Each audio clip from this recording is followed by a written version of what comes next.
It's the pageantry of college athletics. And Billy Donovan, we know that this is a humble guy at heart. And if you walk into the building at Florida, there is a mural of his face that he had to sign off on. And it's not like he always went the side door, so he didn't have to walk by it. But just think about the air that you're breathing every time you walk into that. How could you not think that you're more important than you are, especially when everyone around you is doing the same theater, perpetuating the myth?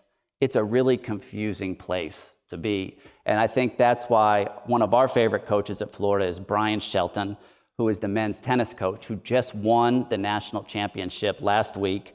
Let me interrupt you there. I mean, if you all don't know Bryan Shelton, you need to get to know him. I mean, he got a lot of acclaim last week because they won the national championship. He also won the national championship with the women's team at Georgia Tech, so he's the only coach now that's won it with both men and women. And really remarkable story. His son clinched the match for them to win the tournament.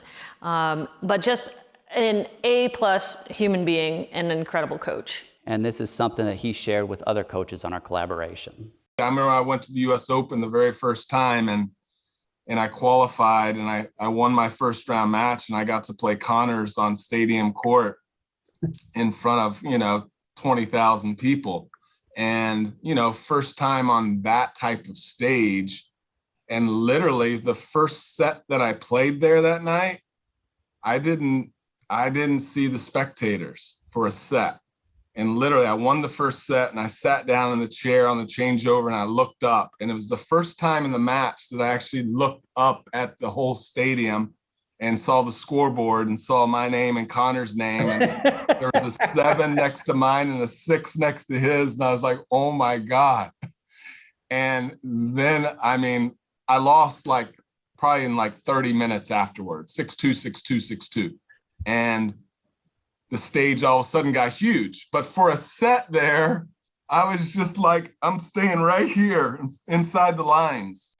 And that's exactly what happens to the coach, that it gets big for them around them. And if they don't stay here, then they can fall victim to some of those trappings. And that's why this mattered so much to the Florida coaches. You think about certain animals that, have the eyes on the side of their head, and they're the prey, right? They're the ones that are, worried. And as an athlete, you want to be the predator. You want to be the one that's got your eyes out in front and sees what's going on out there and can go make things happen, can go attack.